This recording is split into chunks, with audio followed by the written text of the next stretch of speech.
വേദിയിലിരിക്കുന്ന ബഹുമാന്യരെ, എനിക്ക് ബഹുമാനിക്കുകയും ഏറെ പ്രിയമുള്ള ബാലുച്ചേട്ടനുണ്ട്, ഒന്നിച്ച് പഠിച്ച നമ്മളുടെ GS പ്രദീപ്, സുഹൃത്ത് RS പ്രദീപുണ്ട്, വേദിയിലിരിക്കുന്ന ബഹുമാന്യരെ, സദസ്സിലിരിക്കുന്ന മലയാള സിനിമയും ടെലിവിഷനും എല്ലാം സ്നേഹിക്കുന്ന പ്രേക്ഷകരെ, ശ്രോതാക്കളെ, എല്ലാവർക്കും നമസ്കാരം. ഇന്നത്തെ അവാർഡ് ദാന ചടങ്ങ് എന്ന് പറയുമ്പോൾ ഞാൻ മനസ്സിലാക്കുന്നത് 4ാമത്തെ അവാർഡ് ദാനം, 4ാം വാർഷികം. ഒരു അവാർഡ് ദാനം എന്ന് പറയുന്നത് കലാ സാംസ്കാരിക രംഗത്ത് പ്രവർത്തിക്കുന്ന എല്ലാവരെയും സംബന്ധിച്ചിടത്തോളം ഏറ്റവും വലിയൊരു ദിവസമാണ്. ഇന്നത്തെ കാലത്ത് സർവൈവൽ എമംഗ് ദ ഫിറ്റസ്റ്റ്, കയ്യൂക്കള്ളവൻ കാര്യക്കാരൻ എന്നാണല്ലോ പറയപ്പെടുക.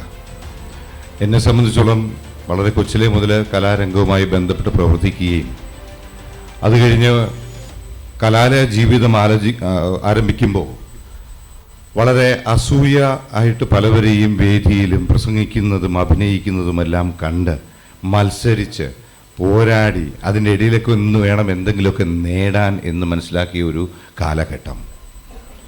ഞാനും GS പ്രദീപും RS പ്രദീപുമെല്ലാം ഏതാണ്ട് ഒരേ കാലം യുവജനോത്സവങ്ങളിലെല്ലാം പങ്കെടുക്കുകയും അക്കാലത്ത് GS പ്രദീപിൻ്റെയൊക്കെ പ്രസംഗം അന്നേ പോകുന്നതിന് മുമ്പേ തന്നെ 1ാം സമ്മാനം ഉറപ്പിച്ചുകൊണ്ടാണ് GS ഒക്കെ പോകുന്നത്.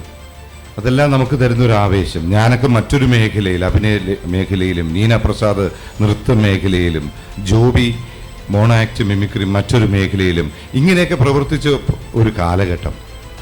അപ്പോഴൊക്കെ സത്യം പറഞ്ഞാൽ നമ്മളുടെ എല്ലാവരുടെയും അഭിലാഷം അവാർഡ് നേടുക, പുരസ്കാരങ്ങൾ നേടുക, അതുതന്നെയാണല്ലോ യുവജനോത്സവം. അതിനുവേണ്ടി തന്നെയാണ് ഒരു ഹെൽത്തി കോമ്പറ്റീഷൻ എപ്പോഴും ഉണ്ടാവുക. ഇന്ന് നമുക്കറിയാവുന്നതുപോലെ ടെലിവിഷനിലൂടെയും ഓൾ ഇന്ത്യ റേഡിയോയിലൂടെയും വിവിധ FM ചാനൽ വഴിയുമെല്ലാം നമുക്ക് നമ്മളുടെയായ അഭിനയവും മറ്റുള്ള കലാപ്രവർത്തനങ്ങളും മുന്നോട്ട് കൊണ്ടുവരുന്നതിന് വേണ്ടിയുള്ള സാഹചര്യങ്ങളുണ്ട്. അതുണ്ടാകുമ്പോൾ മനസ്സിലാക്കണം, കോടിക്കണക്കിന് ഏതാണ്ട് 3.5 കോടിയിലേറെ ആൾക്കാർ ഉള്ളതിൽ നിന്നുമാണ് വളരെ വിരലിലെണ്ണാവുന്നവർക്ക് മാത്രം കിട്ടുന്ന സൗഭാഗ്യമാണ് രംഗത്ത് പ്രവർത്തിക്കുക എന്നുള്ളത്. അതിൽ നിന്നും ഏറ്റവും തിരഞ്ഞെടുക്കപ്പെടുന്നവരാണ് തീർച്ചയായും പുരസ്കാരങ്ങൾ നേടുക എന്ന് പറയുന്നത്.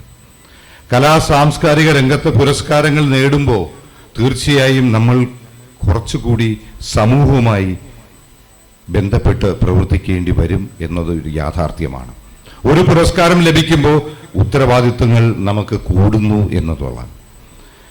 പുരസ്കാരങ്ങൾ ചിലപ്പോൾ ലഭിച്ചില്ല എന്ന് വെച്ച് ഒരിക്കലും പിന്മാറേണ്ട ആവശ്യവുമില്ല.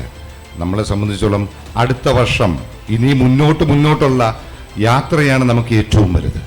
നമ്മളുടെ മഹാനടനായ ശ്രീ മമ്മൂട്ടിയെ നമുക്കെടുത്ത് നോക്കാം. എത്ര പുരസ്കാരങ്ങൾ ലഭിച്ചാലും ശരി തന്നെ വീണ്ടും തേച്ച് മിനുക്കി മുന്നോട്ട് പോകുന്ന ഒരു പ്രവണത, അതാണ് നമ്മളെല്ലാം കണ്ടുപഠിക്കേണ്ടത്. പുരസ്കാരങ്ങൾ കിട്ടിയാലും കിട്ടിയില്ലെങ്കിലും നമ്മൾ പ്രവർത്തിക്കുക എന്നുള്ളതാണ് ഏറ്റവും വലിയ ഒരു ധർമ്മമെന്ന് മനസ്സിലാക്കുന്നു. എന്തായാലും പുരസ്കാരങ്ങൾ ലഭിച്ചവർക്കെല്ലാം എൻ്റെ അഭിനന്ദനങ്ങൾ. ലഭിക്കാത്തവർക്ക് ഇനി അടുത്ത തവണ കിട്ടുന്നതിന് വേണ്ടിയുള്ള ബെസ്റ്റ് വിഷസും നൽകിക്കൊണ്ട് ഞാൻ നിർത്തുന്നു. നന്ദി, നമസ്കാരം.